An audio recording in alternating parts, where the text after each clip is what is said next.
Do you struggle to gain muscle mass? Gaining muscle mass is not an easy task and requires proper stimulation, rest, and nutrition.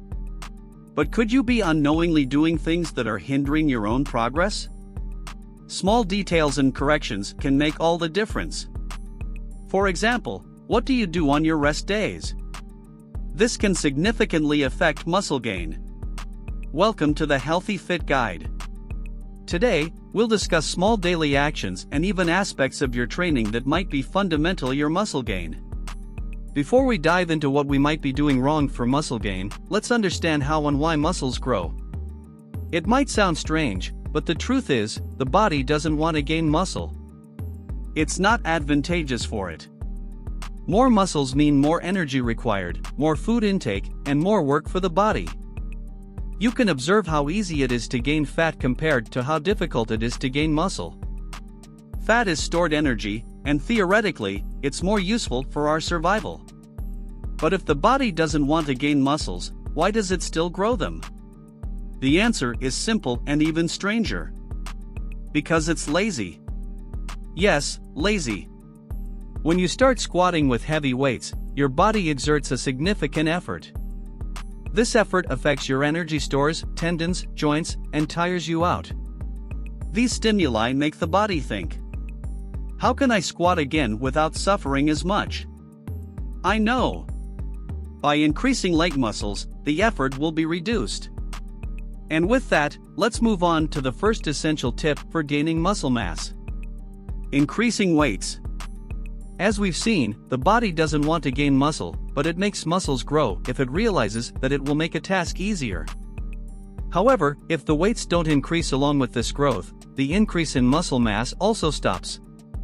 Therefore, even if it's a small amount, always keep in mind that when it comes to weightlifting, it means increasing weights whenever you can and are prepared. Poor technique. With weights progressing and repetitions increasing, it's pointless if you don't have the correct technique for each movement. You don't need to perform like a professional athlete, but speaking of weightlifting, especially with machines, note that each one is specifically designed for a muscle group. If your execution technique is below average, compensatory movements may occur.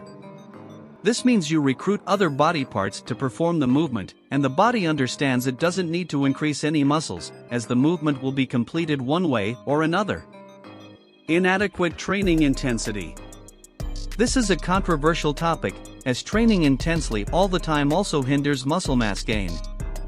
However, note that it only hinders, unlike consistently training with low intensity, which not only hinders but also prevents muscle mass gain. This happens because training well below your body's capacity makes it not even notice that it's engaged in physical activity. Studies have proven that training at less than 50% of your maximum weightlifting capacity makes no difference for muscles. This makes sense. If we could gain muscle mass with minimal resistance, simply returning from the market carrying a few bags would suffice for muscle gain. Lack of rest. A fact that physical activity enthusiasts have trouble accepting: you gain muscle mass during rest, not while training. No more to say. When we train, the body enters stress and signals that changes should occur. However, these changes only happen when it's resting, receiving nutrients, and getting proper rest. It's logical. To gain muscle mass, you need energy. When you train, you expend energy. You can't do both things at the same time, and this is, if not the most, the primary reason people either stop or don't manage to gain as much muscle mass as they'd like: excessive training. Inadequate caloric intake. Remember that the body prefers not to increase its muscle mass. Remember that, among the foods you consume, the quantity for muscle mass gain is the last priority. It is indeed possible to lose weight and gain muscle mass simultaneously, but this requires accurate tracking of nutrients, including fats, carbohydrates, and proteins. If your caloric intake is not greater than or equal to what you expend throughout the day, both for training and daily activities, you won't gain muscle mass.